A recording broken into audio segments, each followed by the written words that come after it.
杨开，你入门3年，147场挑战无一获胜，此次以名相搏，境界却毫无提升，你图什么？乱柿子，随便你。废物，还是早点逐出师门为好。Hai, selamat datang kembali di channel Min Donghua. Kali ini kita akan melanjutkan cerita Donghua, Martial Peak. Nggak pakai lama lagi, langsung aja kita ke ceritanya. Cekidot. Tanpa peringatan, naga guntur yang baru saja menghilang tiba-tiba muncul ke arah Yangke, kemudian menyerang lagi dengan ganas. Namun kelopak bunga beterbangan juga menyapu ke arah naga guntur dengan liar. Kemudian keduanya bertabrakan dengan keras, yang menyebabkan ledakan dahsyat. Saat melihat Yangke yang dibungkus oleh naga guntur, Yangkang menyeringai sedih. Dia tidak melakukan serangan menyelidik dan sama sekali tidak ragu-ragu. Saat dia menyerang, itu adalah pukulan yang paling kuat karena dia tahu bahwa dengan kultivasi Yangke, dia hanya memiliki satu kesempatan. Sayangnya, Yangkang hanya memurnikan setengah dari harta rahasia ini. Kompas itu adalah harta karun misterius yang diambil dari perburuan harta karun Danau Pojing. Di dalamnya terdapat misteri dan kekuatan guntur. Adapun guntur itu sangat cepat, tajam dan tidak bisa dihancurkan. Setelah benar-benar disempurnakan, Yangkang dapat mengandalkan harta rahasia ini untuk bersaing dengan para master tingkat kelima alam kenaikan abadi. Tapi Yangke tidak memberinya waktu sama sekali. Jadi dia tidak punya pilihan selain menggunakan teknik setengah jadi ini. Sebagai pukulan terakhir dan harga yang harus dibayar juga besar. Tanpa harta rahasia yang sepenuhnya dimurnikan, Yangkang tidak dapat mengendalikannya sama sekali. Saat naga guntur ditembakkan, dia sendiri mengalami serangan balik yang besar dan naga guntur dapat dilepaskan tetapi tidak dapat ditarik kembali. Setelah satu pukulan, kompas akan sama sekali tidak berguna, kecuali membiarkan pemurni senjata memperbaikinya lagi dan mengumpulkan kekuatan guntur untuk mengembalikannya ke keadaan semula. Pendekatan ini akan menyebabkan kerugian besar bagi manusia dan harta rahasia, jadi tidak ada prajurit yang berani menggunakannya dengan mudah sebelum harta rahasia sepenuhnya dimurnikan. Dan ini juga berbeda dengan Liu Qing saat dia mengorbankan baju besi Sui Yue Pito. Dengan mengorbankan baju besi Sui Yue Pito, harta rahasia tingkat misterius ini lenyap sama sekali. Tidak ada kesempatan untuk memperbaikinya. Tapi Yangkang juga merasa puas. Tidak peduli seberapa kuat Yangke, dia tidak bisa memblokir serangan harta rahasia tingkat Suan. Selama itu menyakitinya, maka Yangkang dapat mencapai tujuannya. Karena Yangke akan dikalahkan dan dia bahkan tidak dapat berpikir untuk melarikan diri tanpa cedera. Kyuime juga memandang Yangke yang dibungkus oleh naga guntur dengan cemas. Telapak tangannya penuh keringat. Dia secara alami menyadari tirani naga guntur itu dan dia tidak tahu apakah Yangke bisa menghentikannya. Tapi ketika dia melihat Xiaosun masih berdiri di sampingnya dengan ekspresi acuh tak acuh, Kyuime merasa lega lagi. Jika Yangke benar-benar dalam bahaya, Xiaosun tidak bisa mengabaikannya. Karena dia tidak bergerak, berarti nyawa Yangke tidak dalam bahaya. Segera potongan kelopak bunga berwarna merah cerah tiba-tiba muncul di langit, dan kelopak bunga tersebut berterbangan dan berjatuhan, menimbulkan aroma yang tajam. Namun pertahanan 1000 kelopak bunga Qian Rui dipatahkan. Kyuime tidak bisa menahan diri untuk tidak berseru. Sebelum dia bisa menarik nafas, hisapan yang kuat tiba-tiba datang dari tempat Yangke berada. Sepertinya ada pusaran air. Dia menarik naga guntur itu dengan ganas dan tidak peduli seberapa keras mereka berjuang dan melawan. Mereka tidak dapat menahan pusaran tersebut. Segera naga guntur itu bergoyang dan berkedip menghilang, dan Yangke muncul di hadapan semua orang tanpa cedera. Saat ini dia sedang memegang pelindung tulang seukuran meja di tangannya.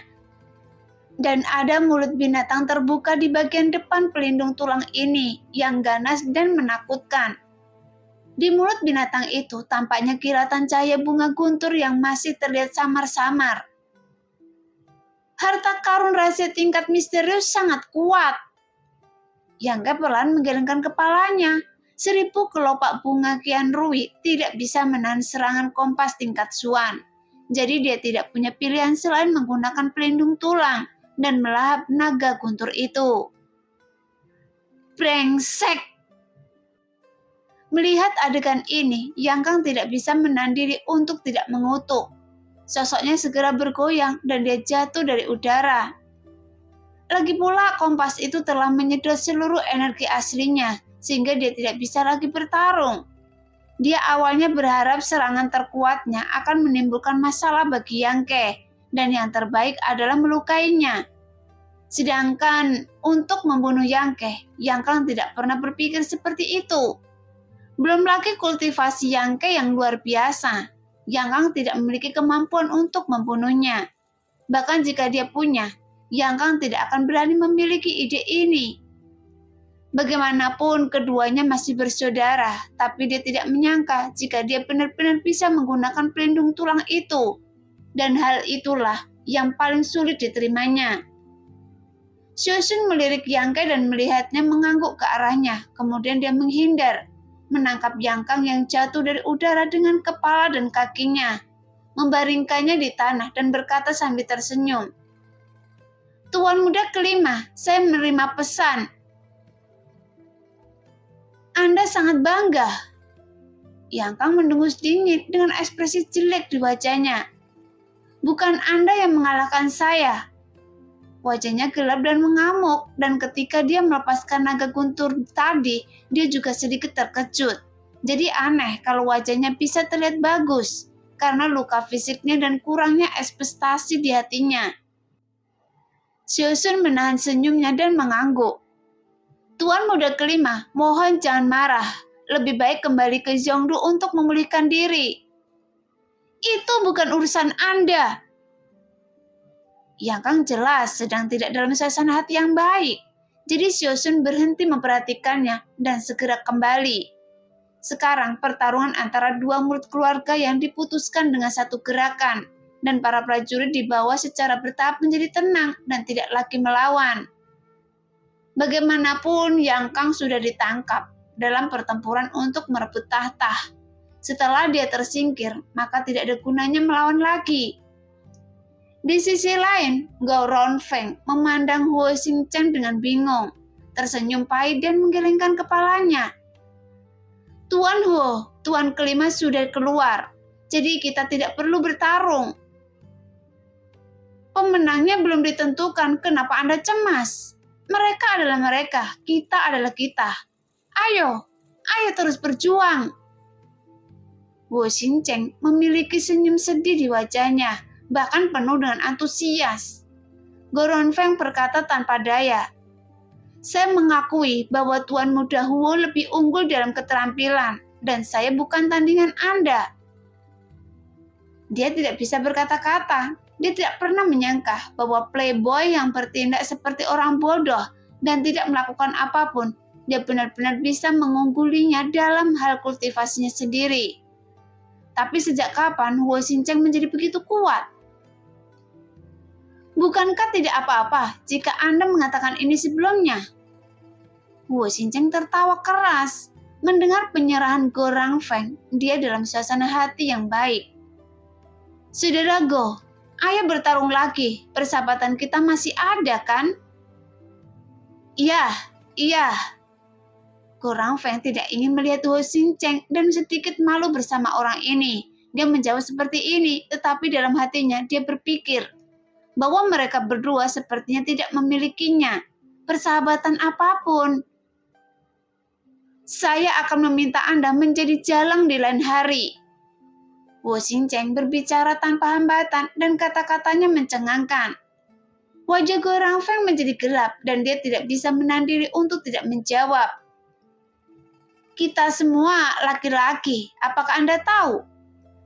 Mendengar itu, alis Tuan muda Huo berkedut dengan tidak senonoh. Ketika keadaan sudah tenang, Yang Kang telah dikalahkan. Tapi di sudut tertentu medan perang, Dong Qinghan sedang bertarung dengan tuan muda keluarga Lu. Dan Lu Song tidak buruk sama sekali. Dia pernah bertarung melawan Dong Qinghan di Danau Pojing beberapa hari yang lalu. Dan mereka berdua akrab dengan detail masing-masing. Sekarang Dong Qinghan datang kepadanya secara khusus malam ini. Dan Lu Song juga menerima tantangan tersebut dengan berani. Tanpa diduga, setelah tidak bertemu satu sama lain selama beberapa hari, kekuatan Dong Qinghan meningkat pesat. Setelah pertempuran sengit, Lu Song dikalahkan secara menyedihkan. Dia bahkan tidak memiliki kesempatan untuk melawan. Dia dikejar dan dipukuli oleh Dong Qinghan, sehingga terlihat sangat memalukan. Apakah orang ini mabuk? Mengapa Anda begitu luar biasa malam ini? Lu Song dipukuli hingga hidungnya memar dan wajahnya bengkak, dan dia melarikan diri dengan panik. Lari untuk saya, dan lari lebih cepat. Dong Qinghan memiliki wajah yang dingin, dan tubuh gemuknya sangat bebas dan tidak terkendali. Hanya dalam sekejap, dia memblokir Lu Song di depannya dan menamparnya dengan santai. Lu Song mengangkat tangannya untuk memblokirnya, tetapi dia tidak menyangka gerakan lawannya sangat cepat. Dia bahkan tidak melihat gerakan apapun dan arah serangannya berubah dengan telapak tangannya. Dalam sekejap, separuh wajah Lu Song mati rasa. Seperti kata pepatah, Anda tidak menampar wajah seseorang ketika Anda memukul seseorang, dan Anda tidak membeberkan kesalahan seseorang ketika Anda memarahi seseorang. Sekarang perilaku buruk Dong Qinghan hampir membuat Lu Song muntah darah karena marah. Lagi pula dia juga tuan muda dari keluarga kelas 1. Dengan begitu banyak pasang mata yang mengawasinya di medan perang. Bagaimana dia bisa mendapatkan pijakan di masa depan jika beritanya tersebar? Dong Qinghan, jangan terlalu sering menindas orang lain. Lu Song mundur dengan cepat, membuat jarak antara dirinya dan Dong Qinghan. Saya terlalu sering menindas orang. Ada apa? Dong Qinghan menamparnya lagi. Lu Song sangat marah sehingga dia benar-benar kehilangan kendali dan tidak bisa memblokir gerakan apapun yang bisa dia tolak. Dia ditampar keras lagi dan matanya merah. Anda tidak memiliki penglihatan. Keluar dari kota perang. Dong Qinghan meludah dan menyerang. Sepupu! Lu Song berteriak ke dalam kehampaan. Persetan dengan ibumu. Dong Qinghan menampar punggungnya lagi. Qiu Yimeng yang berada di langit menunduk, menggelengkan kepalanya sedikit dan mengabaikan permintaan bantuan Lu Song.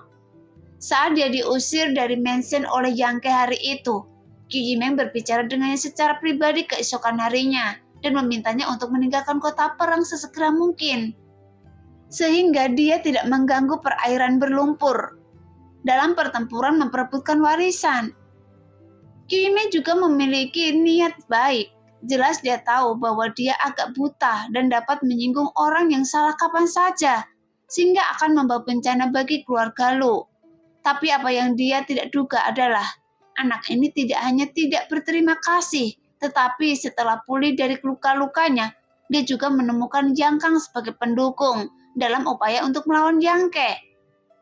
Jadi, jika dia meminta bantuan saat ini, itu sudah terlambat.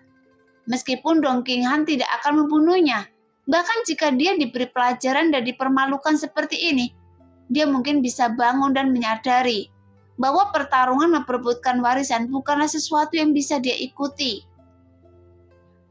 Setelah adegan itu sunyi dan Yang Kang jatuh dari langit, semua orang berhenti.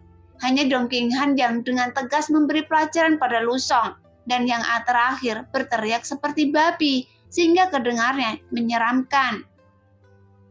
Karena rumah Yang Kang sangat terpencil dalam pertempuran ini, terjadi kerugian besar. Dengan lebih dari separuh korban jiwa sebelum perang dimulai, tidak ada yang menyangka akan berakhir seperti ini.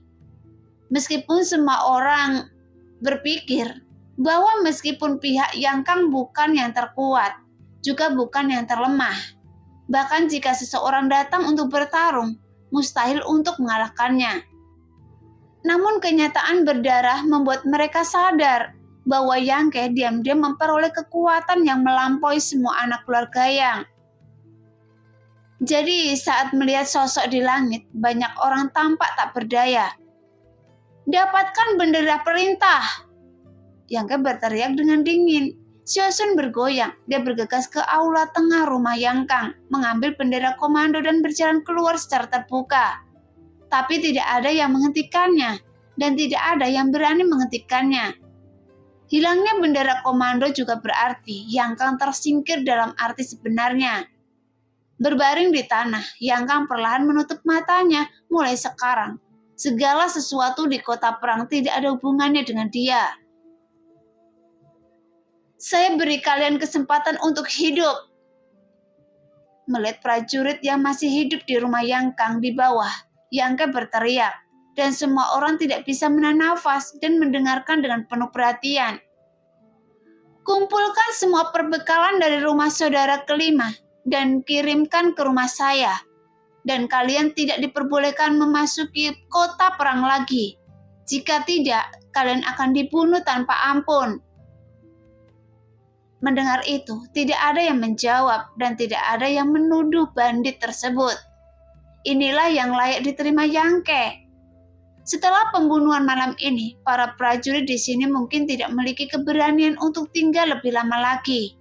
Terlebih lagi, Yang Kang telah menjanjikan kondisi ini kepada Yang Ke sebelumnya. Dengan dia berbicara di dalamnya, orang-orang yang mencari perlindungan padanya harus patuh. Apa kalian tidak mengerti? Jika kalian tidak mengerti, tidak ada yang harus pergi. Tetaplah di sini. Yang Ke menunduk dengan ekspresi tidak ramah. Saya mengerti. Tuan Muda ke-9, jangan khawatir. Seseorang tiba-tiba berteriak, takut orang-orang di rumah Yang Ke akan membunuh lagi. Ya, Yang Ke sedikit mengangguk. Kita harus segera kembali. Yu Meng tampak serius dan berkata dengan sedikit gelisah. Saya awalnya ingin membuat keputusan cepat, tetapi Anda harus menundanya begitu lama. Tidak banyak orang yang tersisa di rumah, dan saya juga tidak tahu apakah Yansen dan Yang Ying juga akan mengambil tindakan. Saat ini, rumah Yang Ke hanya memiliki sejumlah kecil pasukan yang bertanggung jawab. Jika Yang San dan Yang Ying mendapat berita di sini dan cukup kejam, mereka dapat memimpin sejumlah besar pasukan untuk memanfaatkannya. Kelemahan pertahanan belakang rumah Yang Ke untuk merebut bendera komando. Bahkan jika Goyi ada di sana untuk melindunginya, itu tidak akan berhasil. Saya melakukannya dengan sengaja. Yang Ke tersenyum sedikit. Apa artinya? Kata Yu Meng dengan bingung. Saudara ke-6 dan saudara ke-7 seharusnya diberangkatkan. Yang Ke menjawab dengan santai. Apakah Anda yakin mereka sudah dikirim? Wajah Yu Meng menjadi pucat. Tentu saja. Yang Ke mengangguk.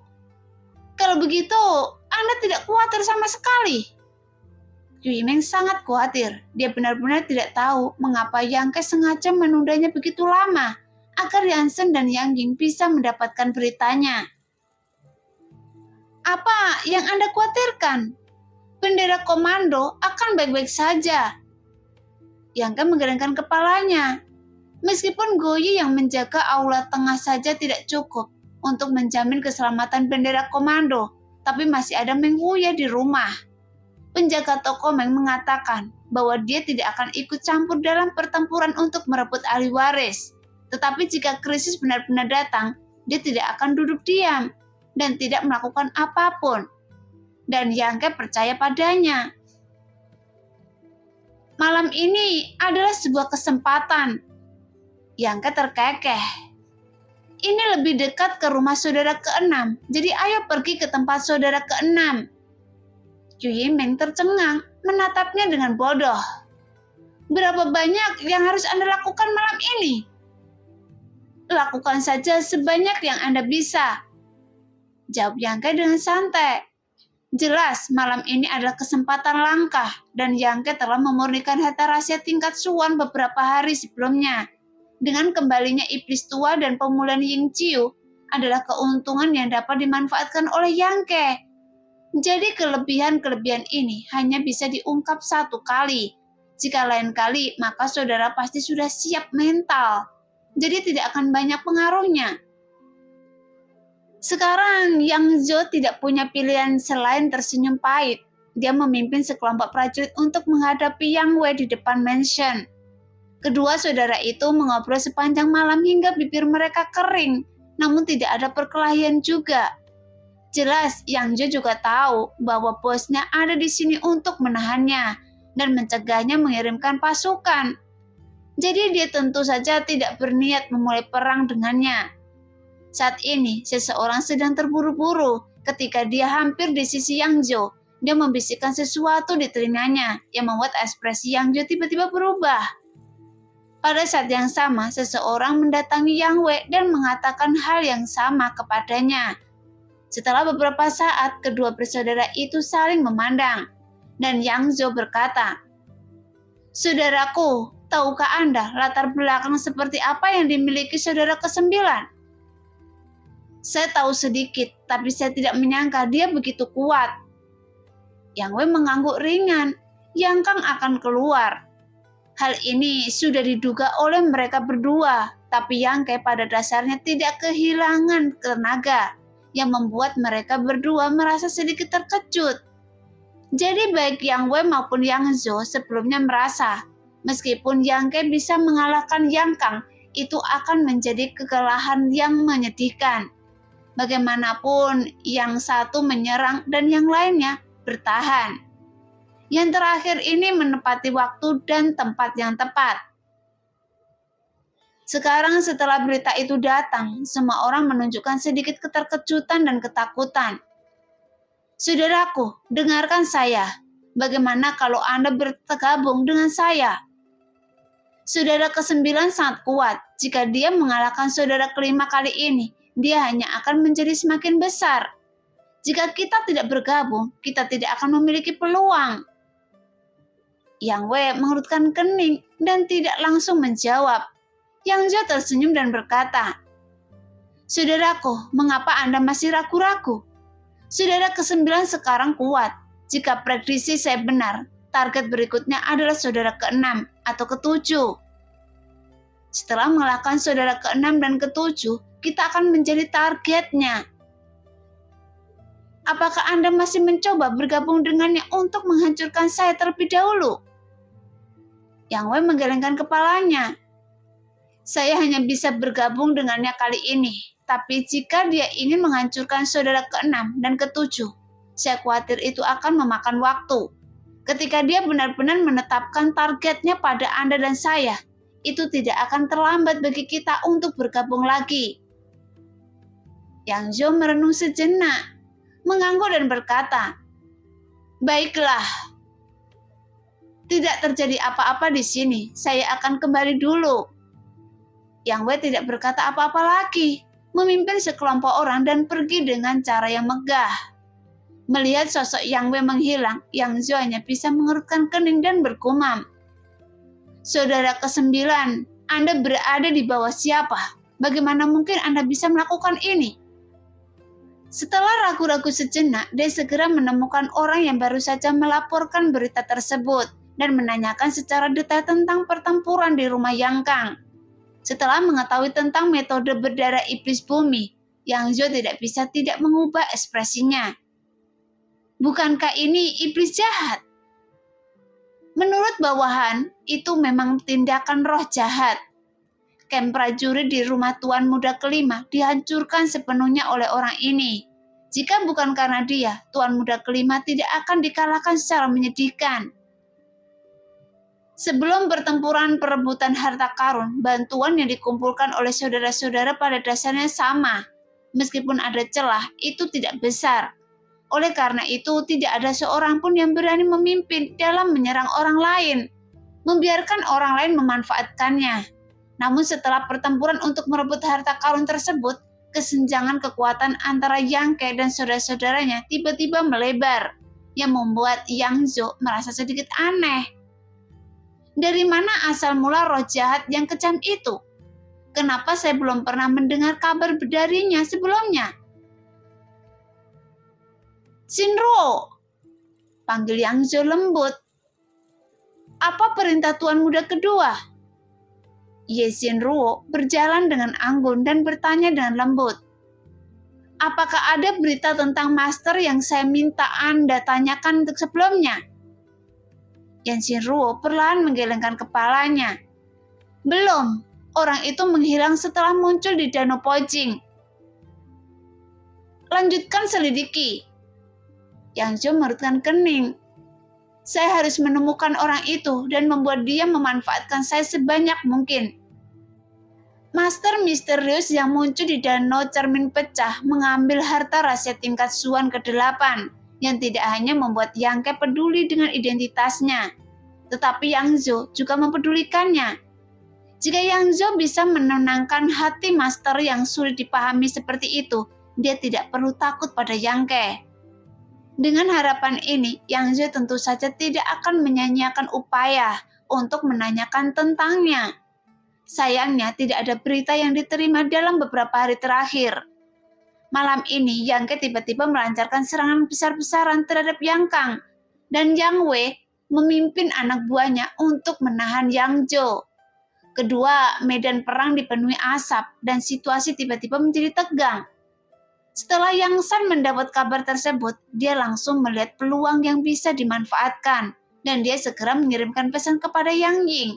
Dan keduanya memimpin sejumlah besar pasukan untuk diberangkatkan, berharap memanfaatkan kekosongan di belakang Yang Ke untuk merebut bendera komando dalam satu gerakan dan mengusirnya. Pada saat ini, Yang Wei, Yang Zhou, dan Yang Ke, dan Yang Kang semuanya lemah dan prajurit mereka tersebar. Bahkan jika mereka diberangkatkan, mereka tidak akan khawatir keselamatan bagian belakang mereka untuk memastikan kemenangan. Yang Sen dan Yang Ying membawa satu-satunya pelayan darah yang tersisa, dan sekitar 70% prajurit di rumah masing-masing diberangkatkan. Mereka hanya ingin bertarung dengan cepat dan menerobos pertahanan Yang Ke secepat mungkin. Tidak heran, Yang Sen ambisius. Siapapun yang membuat keputusan seperti itu dapat dikatakan bahwa keputusan ini sangat tepat.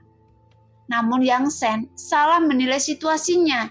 Dia mengira Yang Ke dan Yang Kang akan bertarung untuk waktu yang lama, dan dia berpikir bahwa dia dan Yang Ying dapat dengan mudah menangkap bendera komando yang tergantung di aula tengah rumah Yang Ke. Dalam fantasinya, mungkin ketika dia dan Yang Ying merebut bendera dan kembali dengan kemenangan, Yang Ke dan Yang Kang belum menentukan pemenangnya, dan ini adalah perbedaan waktu yang cukup untuk dimanfaatkan. Jadi kedua pihak bergerak tergesa-gesa dan segera berkumpul di rumah Yang Ke. Setelah serangan sengit, para prajurit di rumah Yang Ke tidak dapat menangkis dan mundur terus-menerus. Lagi pula satu-satunya kekuatan yang tersisa di rumah itu adalah orang-orang dari Istana Wanhua, Pavilion Fengyu, keluarga Xiang, Sekte Yingyue, geng perang darah, dan lembah Raja Hantu. Jadi bagaimana orang-orang ini bisa menahan serangan prajurit dibawa oleh Yang Sen dan Yang Ying? Qu Yimeng dan Huo Xingcheng tidak ada di sana, dan semua orang seperti lalat tanpa kepala. Namun Han Xiuqi, kakak perempuan Istana Wanhua, tenang dalam menghadapi bahaya dan mengeluarkan perintah. Di bawah koordinasi dan komandonya, semua orang secara bertahap menstabilkan posisi mereka. Namun perbedaan kekuatan yang sangat besar masih membuat semua orang merasa tidak berdaya dan mereka semua menyerah. Yan Sen dan Yang Ying sangat gembira saat melihat ini dan segera memerintahkan orang-orang pergi ke aula tengah untuk merebut bendera. Namun Go Yi menggunakan usahanya sendiri untuk memblokir musuh yang masuk. Dia menambahkan kekuatan kegilaan tirana darah. Meskipun dia sendiri yang bertanggung jawab, tapi momentumnya juga luar biasa. Setelah tidak dapat menyerang untuk waktu yang lama, Yang Sen dan Yang Ying juga menjadi cemas. Tepat pada saat ini, beberapa prajuritnya datang untuk mengirimkan berita bahwa Yang Kang dikalahkan total dan Yang Ke telah memimpin prajuritnya mundur dari rumah Yang Kang. Mendengar itu, Yang Sen dan Yang Ying merasa ngeri. Mereka tidak berani ragu lagi dan secara pribadi memimpin prajurit darah mereka untuk menyerang, berharap untuk mengakhiri pertempuran sebelum Yang Ke dapat kembali. Karena meskipun Go Yi sangat kuat, tapi dia hanya satu orang. Jadi salah satu pejuang darah di sekitar Yang Sen dan Yang Ying sudah cukup untuk memperlambatnya. Sekarang 2 murid keluarga Yang dan 2 pelayan darah berperang. Jadi Go Yi memang kalah jumlah dan tidak mampu melindungi aula tengah. Tepat ketika bendera sudah mudah dijangkau, seorang lelaki tua berambut putih tiba-tiba muncul. Ada ekspresi tenang di wajahnya, seolah-olah dia sedang melakukan sesuatu yang enggan dia lakukan. Dengan mudah menghalangi para pejuang yang datang untuk merebut bendera tersebut. Mata Yang Sen dan Yang Ying memerah melihat kemenangan di depan mata. Mereka tidak tahu di mana lelaki tua jahat itu tiba-tiba tampak begitu kuat. Tapi bagaimana mereka bisa menyerah? Perintahkan banyak prajurit di bawah komandonya untuk menyerang dan menyerang lagi. Tapi kekuatan lelaki tua jahat itu begitu kejam. Bersama dengan Go Yi dan sekelompok prajurit batas kenaikan ilahi dari rumah Yang Ke, mereka memasang jaring pertahanan kedap udara di depan aula tengah, sehingga nyamuk pun tidak bisa terbang masuk. Setelah berjuang lama, Yang Sen dan Yang Ying putus asa. Namun yang membuat mereka merasa aneh adalah Yang Ke belum merespon penyelamatan tersebut hingga saat ini. Selagi mereka bertanya-tanya, mereka berdua tiba-tiba memikirkan kemungkinan yang mengerikan. Sebelum dia dapat menyelesaikan pikirannya, seorang pejuang bergegas dengan panik dan melaporkan. Tuan Muda ke-6, sesuatu yang serius telah terjadi. Tampaknya Tuan Muda ke-9 membawa seseorang ke rumah dan tidak kembali ke sini. Mendengar itu, Yang Sen tiba-tiba merasa seperti baru saja disiram air dingin. Dari ujung kepala sampai ujung kaki selama 39 hari. Dan seluruh tubuhnya sedingin es. Dia mencoba memanfaatkan lemahnya pertahanan belakang Yang Ke untuk merebut bendera komando. Jadi bagaimana dia bisa tahu bahwa Yang Ke memiliki ide yang sama setelah menyerang Yang Kang? Saudara 6. Yang Ying menatap Yang Sen dengan sedih. Kembali! Yang Sen melambaikan tangannya. Bagaimana dia berani ragu? Dia tidak dapat menyerang di sini, tapi ada kebakaran di halaman belakang rumahnya sendiri. Jadi Yang Sen tidak berniat untuk tinggal. Yang Ying menggertakkan gigi menatap lelaki tua itu dengan penuh kebencian dan tidak lagi pergi bersama Yang Sen. Baru setengah perjalanan, Yang Sen melihat banyak prajurit dalam rumah berlari ke arahnya dengan panik dan wajahnya menjadi pucat. Tuan Muda ke-6. Para prajurit yang terbang dari sisi lain juga melihat Yang Sen, Yang Ying dan yang lainnya. Mereka dengan cepat mendekat dan mengungkapkan kesedihan mereka dengan air mata dan ingus di hidung mereka. Tuan Muda ke-9 benar-benar bajingan. Dia bergegas masuk ke dalam rumah dan membakar, membunuh dan menjarah. Kami tidak bisa menahannya. Benderanya hilang. Yang Sen tidak bisa menahan diri untuk tidak terhuyung. Sedikit kesedihan dan keputusasaan muncul di wajahnya. Sekarang dia benar-benar dikalahkan. Yang Kang tersingkir. Setidaknya Yang Ke memimpin serangan frontal. Yang Kang dikalahkan karena dia bukan lawannya. Tapi bagaimana dengan dirimu sendiri? Hanya karena keserakan dan kecerobohan. Dia tidak menyangka pertarungan antara Yang Ke dan Yang Kang akan berakhir begitu cepat. Dia juga tidak menyangka bahwa pertahanan Yang Ke akan begitu kuat. Satu langkah salah dan seluruh permainan hilang. Saudara ke-6. Yang Ying merucutkan bibirnya dan tidak tahu bagaimana menghiburnya. Jadi dia hanya memanggil dengan lembut. Ekspresi Yang Sen tiba-tiba menjadi tenang dan dia berkata dengan suara rendah. Saudara ke-7, bawa saya ke keluarga dengan imbalan beberapa perbekalan. Selain itu, semua prajurit di rumah saya akan diserahkan kepada Anda. Saudara ke-6. Yang Ying tampak tersentuh dan membuka mulutnya, tetapi dia tidak tahu harus berkata apa. Keduanya bersaudara, jadi secara alami mereka harus saling membantu dalam pertempuran untuk merebut warisan. Jika benderanya hilang dan Yang Sen keluar sekarang, Yang bisa dilakukan adalah secara alami memperkuat kekuatan Yang Ying. Kenapa Anda masih berdiri di sana? Saudara ke-9 memiliki nafsu makan yang besar. Setelah dia menyerang rumah saya, dia pasti akan pergi ke rumah Anda. Cepat kembali. Yang Shen berteriak dengan marah. Yang Ying dibangunkan olehnya dan tiba-tiba menyadari bahwa dia tidak peduli harus berkata apa kepada Yang Shen dan buru-buru memimpin orang-orang kembali. Tuan muda ke-6, karena Anda keluar dari permainan, Lo Hei akan pensiun dulu. Pelayan darah di sebelah Yang Shen tiba-tiba berkata. Yang Shen meliriknya dan tersenyum pahit. Apakah Anda akan mencari perlindungan kepada saudara ke-9 saya? Luo Hei mengangguk ringan dan tidak menyangkalnya. Apakah Anda sudah lama menunggu hari ini? Yang Shen tersenyum mencemooh dan cukup marah. Ekspresi Luo Hei tetap tidak berubah dan dia tidak menjawab. Mengapa kalian semua prajurit darah berpikir untuk berlindung di saudara ke-9 saya? Dia memiliki kemampuan yang luar biasa untuk membuat kalian tunduk dengan sukarela. Yang Shen tampak iri dan cemburu, tetapi juga merasa sangat tidak berdaya. Nah, demikianlah cerita hari ini. Terima kasih yang sudah menonton video Min Earth sampai selesai. Sampai jumpa di video selanjutnya. Bye-bye.